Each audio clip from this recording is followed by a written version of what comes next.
London, 1665. A city that had always thrived with life, bustling markets, crowded streets, and constant clamor, now found itself shrouded in a heavy, ominous silence. Cobblestone streets that once echoed with the sounds of horse-drawn carts and merchants shouting prices were now nearly deserted. An invisible killer had begun its deadly work, creeping silently through the city, leaving panic and death in its wake. The city's citizens felt it in the air, in the shadows, in the very streets they walked, an unrelenting fear that no one could escape. Imagine London at this time. People went about their daily lives, unaware that their world was about to change forever. Markets buzzed with traders, taverns were filled with laughter and gossip, and churches echoed with prayers and sermons. Yet, somewhere among the docks, the first hints of terror arrived silently, aboard ships coming from Europe. Along with goods and exotic wares, a mysterious disease traveled, invisible and deadly, ready to strike. At first, many dismissed it as a common fever, a passing illness that would fade in a few days. But soon, the reports grew too frequent to ignore. People began to fall ill, and the symptoms were chilling. High fever, severe fatigue, and blackened swellings on the skin became commonplace. What started as a small concern quickly escalated into a full-blown crisis. Doctors, with their limited understanding and ineffective treatments, were powerless against the invisible enemy. The disease, now known as the Black Plague, spread with terrifying speed. Its early victims often did not survive more than a few days. Families watched helplessly as loved ones succumbed one by one. Panic spread faster than the illness itself. Rumors ran rampant. Some claimed it was a divine punishment. Others whispered of witches or evil spirits at work. People became suspicious of neighbors, avoided friends, and even feared their own families. Life in London. Before the horror. Before the plague took hold, London was a city alive with energy. Narrow streets teemed with people. Children ran and played. Merchants called out to sell their goods, and the aroma of fresh bread and roasted meat filled the air. Taverns overflowed with gossip, and churches rang with the voices of devoted worshippers. Yet all this vibrancy would soon vanish. As news of the disease spread, daily life began to disintegrate. Streets emptied as fear gripped the population. Shops and markets closed their doors. Taverns, once filled with laughter, went silent. Theaters canceled performances. Only the occasional guard or delivery cart moved through the desolate streets. Even the familiar sounds of the city, the clatter of carts, the shouts of vendors, faded into an eerie silence. The first victims. The plague did not discriminate, though it often preyed first upon those with the least means to defend themselves. Dock workers, who spent their days in close contact with incoming ships and goods, were among the first to fall. Poorer neighborhoods, cramped and unsanitary, became the epicenters of death. Families watched helplessly as the illness claimed their loved ones one after another. Hospitals were overwhelmed or non-existent. Physicians were powerless, often unable to provide more than rudimentary care. Those who survived the first days of infection often did so by sheer luck. Streets became treacherous, and once familiar neighborhoods were now scenes of chaos and despair. Imagine walking through a street where 10 people were alive yesterday, and today only 5 remained. The psychological terror that gripped London was unlike anything the city had ever known. Spread of the plague. The plague spread relentlessly. Rats, carrying fleas infected with the disease, moved through the city unnoticed. It infiltrated every district, sparing no one. As the death toll rose, citizens barricaded themselves in their homes. The smell of decay permeated the streets as corpses piled up, sometimes left unburied for days. Mass graves became a grim necessity. Every day brought new reports of death. Families vanished almost overnight. People began to realize that survival was no longer guaranteed. The uncertainty was unbearable. Who will survive? Who will die? These questions haunted every citizen, young and old alike. Horror in the streets, London transformed into a city of death. Empty streets were filled with the silent echo of suffering. Windows, once open to the sounds of life, now revealed only fear and isolation. Children hid from the plague, clutching their mothers, while men wandered helplessly, unsure where to turn for safety. Churches became spaces not of worship, but of mourning. The once vibrant markets were replaced by mass graves, hastily dug to bury those who had succumbed. Guards patrolled streets to prevent the spread of disease and to maintain order, yet nothing could halt the advancing horror. Families who could attempted to flee the city, but escape was difficult. The plague had already taken root, and the city itself seemed to breathe death. Imagine living in a place where every day brought new fear, where every knock at the door could be a death notice, and where survival seemed uncertain at best. London's streets, so familiar and alive, had become corridors of terror, winding endlessly through a city gripped by the shadow of mortality. Suspenseful questions. What would you do if you lived in London in 1665? If every day could be your last, would you hide, or would you risk everything to find food and protect your family? How could you trust anyone when the disease could strike anyone, anywhere, without warning? These are the questions that haunted every citizen, and it is these same questions that make us look back with a mix of horror and fascination. As summer 1665 advanced, the death toll skyrocketed. Thousands had already fallen, and London's streets were emptied of life. Churches, opened only to perform last rites. The fear on the faces of those left behind was permanent, a mark that would last for years. The city was no longer a hub of life and commerce. It had become a city of death. And yet, this was only the beginning. In the next part, we will witness the full horror of London as the plague tightened its grip and survival became a daily battle against impossible odds. By late summer of 1665, London had transformed into something unrecognizable. Once a city of commerce and laughter, it now seemed like a ghost town, haunted by the screams of the sick and the sight of endless blackened swellings on the skin of its citizens. The Black Plague had grown beyond the docks. It had infiltrated every street, every household, leaving death in its silent path. The city's dense population, which had once been its strength, now became its curse. Narrow streets and closely packed houses allowed the disease to spread rapidly. Families watched in horror as the illness claimed their neighbors and loved ones with terrifying speed. Entire households were wiped out in mere days, leaving only silence behind. The air, thick with the stench of decay, carried whispers of despair from every corner. In the poorer districts, the disease's grip was especially merciless. Cramped living conditions, poor sanitation, and malnutrition made survival even more uncertain. Rats scurried freely through the alleyways, carrying the plague fleas that transmitted the disease with horrifying efficiency. The city's medical knowledge was still rudimentary, and doctors, when they arrived, could do little beyond attempting crude remedies that often failed. The spread intensifies. As the weeks passed, the plague's reach extended even to the wealthier neighborhoods.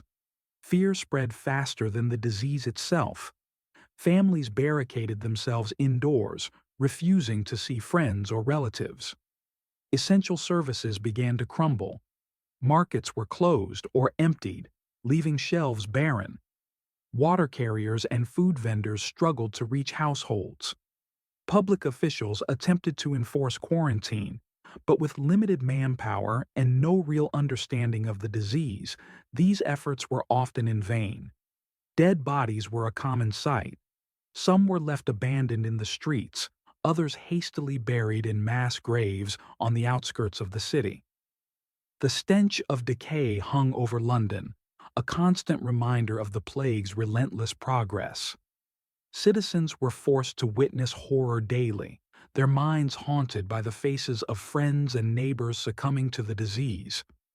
Imagine walking down a street where yesterday you saw laughter and life, and today all you see is emptiness, broken doors, and a lone rat scavenging near a pile of corpses. This was the reality of London in 1665. Chilling accounts from the city. Eyewitness accounts tell of people hiding in their homes, terrified to open their doors. Some would leave messages at neighbors' gates, only to find their messages unanswered. Others, desperate for survival, ventured out despite the danger, risking their lives for food or medicine. The psychological strain was immense. Children, terrified of their parents falling ill, would cling to them in silent fear, while mothers and fathers struggled to maintain hope in a city consumed by death. Stories emerged of neighbors betraying one another to protect themselves. Some refused to bury the dead, leaving the sick to fend for themselves. Others attempted to flee the city, only to bring the plague to surrounding villages, spreading fear and infection further afield. London had become a place where trust was rare and survival instinct overshadowed morality. Quarantine and isolation. In an effort to contain the disease, authorities enforced strict quarantines. Homes with infected residents were sealed, with signs placed on doors marking them as plague houses. Those inside often received no food or aid, forced to survive in isolation as they watched family members succumb, one by one. The sight of a sealed house in the neighborhood struck fear into every passerby. It was a grim warning that no one was safe. Hospitals overflowed. Beds were scarce, and the sick often lay on the floors, suffering with minimal care. Doctors tried herbal remedies, bloodletting, and other traditional treatments, but most were futile against a disease they barely understood. The mortality rate was staggering. Entire families disappeared overnight, leaving empty homes as silent monuments to the plague's power. Psychological horror. The horror was not just physical, it was psychological. Fear and uncertainty consumed the city. Citizens developed new superstitions, attempting to ward off the plague with charms, prayers, or rituals. Some believed that avoiding the sick entirely would bring divine protection, while others turned to the idea that the plague was punishment for their sins. The mental toll was immense. Survivors were haunted by memories of screams, blackened boils, and the smell of decay. Many could not return to their normal lives even after the immediate danger passed. The city's collective psyche had been shattered. Suspenseful incidents. There are chilling stories of people discovering that entire streets had been wiped out overnight. One day, neighbors would be laughing and chatting. The next day, their houses were empty, doors hanging open, windows broken, and no one to respond to calls. Food would rot in markets because no one dared enter. Guards patrolled the streets, but their presence could do little against an invisible killer that spread through flea bites and human contact. Some citizens tried extreme measures to survive. Families would isolate themselves in attics or hidden rooms for weeks. Others resorted to desperate barter, trading anything they had for food or medicine. Yet even these precautions could not guarantee safety. The plague was unpredictable and merciless. Mass death and burial practices. The increasing death toll overwhelmed the city. Mass graves became a common solution. Churchyards and open fields were dug to bury hundreds at once. Coffins were rare. Often the bodies were wrapped in sheets and lowered into deep pits. Gravediggers worked relentlessly, sometimes themselves succumbing to the disease. The sheer scale of death changed the landscape of London, leaving it with dark, silent reminders of the lives lost. Funerals were minimal, almost ritualistic in their brevity. There was no time for mourning or ceremonies. The city, in effect, had become a cemetery, with every street a potential site of grief. Impact on daily life and economy commerce had ground to a halt. Markets, shops, and taverns were closed or abandoned. Trade slowed drastically. Artisans, merchants, and laborers vanished as the plague consumed them or forced them to flee. The wealthy attempted to leave the city, but escape routes were limited, and fear of spreading the disease kept many confined to London. Even simple tasks became dangerous. Carrying water, buying bread, or visiting a neighbor was now a risk of death. London's vibrant streets had become empty corridors of despair. The rhythm of life, once predictable, was replaced by constant uncertainty and dread.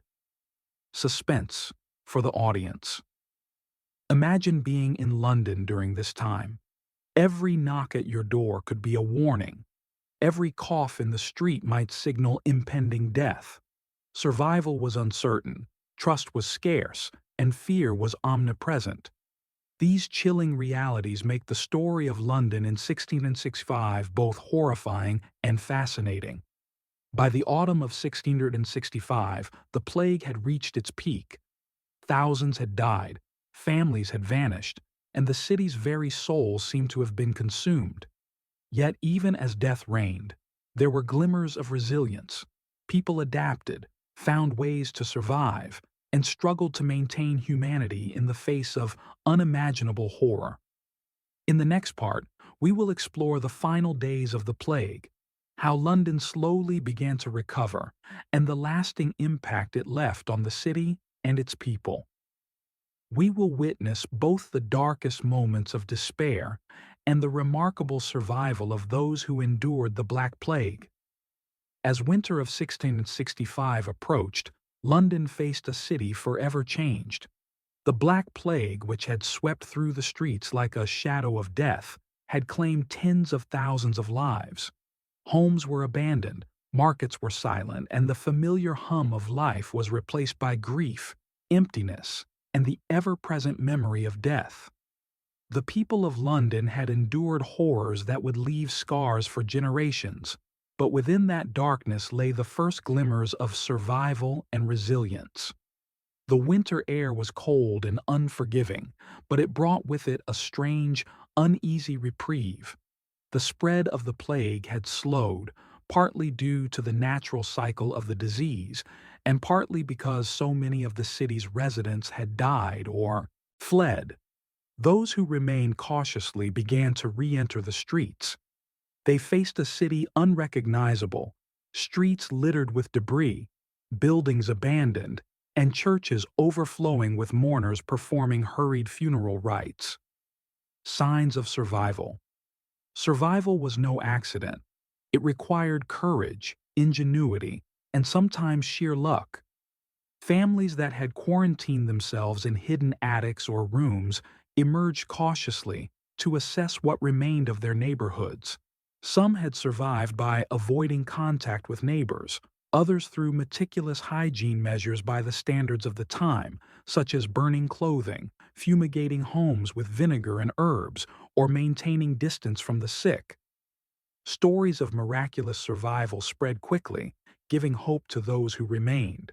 One family, for example, had barricaded themselves in their home for months, surviving on supplies stored in secret. They emerged to find half their neighbors gone, but the survival of even a single household became a powerful symbol of resilience. The city's economy and daily life begin to rebuild. Despite the staggering loss of life, London slowly began the long process of rebuilding. Markets reopened, albeit cautiously.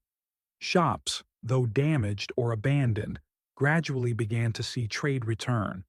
Taverns and inns reopened their doors, providing a sense of normalcy in a city still haunted by the memories of death. Labor shortages due to the high mortality rate had a profound effect on the economy. Wages rose as workers were scarce, and businesses had to adapt to a smaller population. The plague had devastated the workforce, but it also reshaped the city's social and economic structures in ways that would endure for decades. Churches, once overwhelmed with the dead, began to reclaim their spiritual role. Services resumed, and communities came together in mourning and reflection.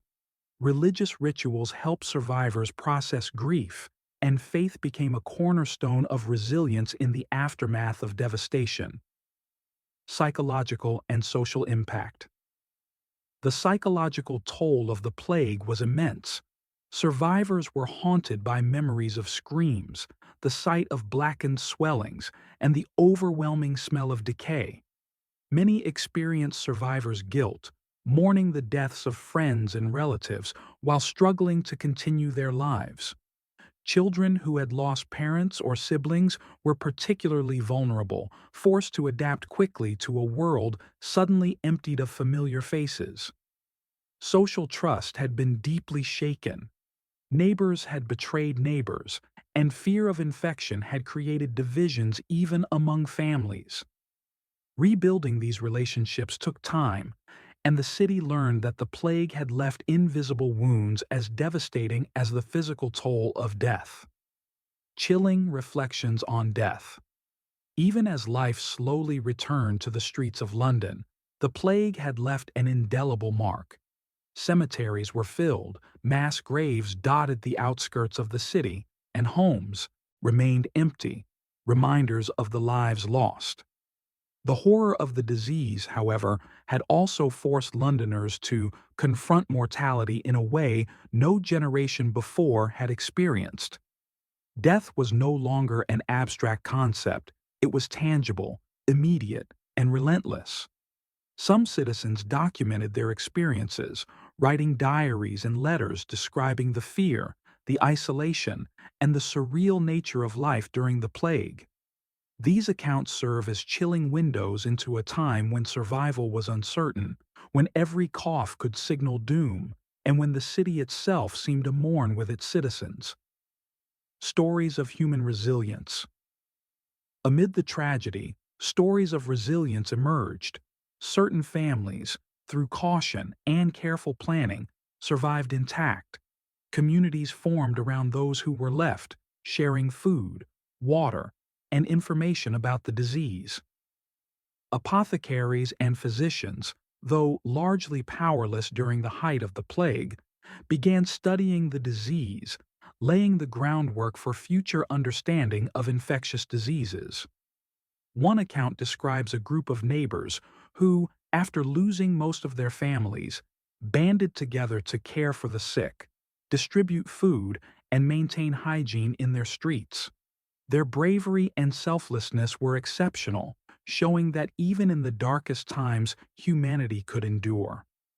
Long-term changes. The Black Plague also left long-term impacts on London.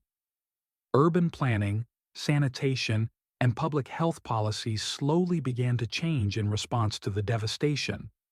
Streets were cleaned, houses were rebuilt with better materials, and authorities became more aware of the need for quarantine measures and regulation of public health. The population, having experienced mass death, developed a heightened awareness of disease and hygiene. Rituals around death and burial changed, and religious institutions adapted to address both spiritual and practical needs. Economically, the scarcity of labor reshaped wages and trade, giving rise to new opportunities even as the city mourned its losses. Suspense and reflection for the audience. Imagine living through London's plague as a child or young adult. Every day was a test of endurance, courage, and quick thinking. Who would survive the next day? Would your family remain intact? How would you rebuild your life when the streets themselves were a reminder of the countless lives claimed? These are the questions that make the story of London in 1665 so compelling. It is a story not just of death, but of resilience, adaptation, and the enduring strength of human communities in the face of unimaginable horror. Climactic conclusion. By early 1666, the immediate threat of the Black Plague had receded. The city, scarred and diminished, began the slow process of recovery. Survivors emerged to rebuild homes, reopen markets, and restore some semblance of daily life. Yet the memory of the plague lingered in every corner. London had been transformed forever, not just physically, but socially, psychologically, and economically. The Black Plague of 1665 was more than just a disease. It was a test of human endurance. It revealed the fragility of life, the unpredictability of death, and the incredible capacity for survival and resilience. Families who survived carried the weight of loss, but they also carried the stories of bravery, resourcefulness, and unity that allowed them to endure the worst horrors the city had ever seen. London, a city that had once teetered on the brink of total annihilation, slowly began to reclaim its life. Streets once empty filled again with voices, markets buzzed with trade, and churches reopened their doors. Yet beneath the surface, the memory of the Black Plague remained, a chilling reminder of how quickly life can change, how swiftly death can spread, and how indomitable the human spirit can be even in the face of overwhelming despair.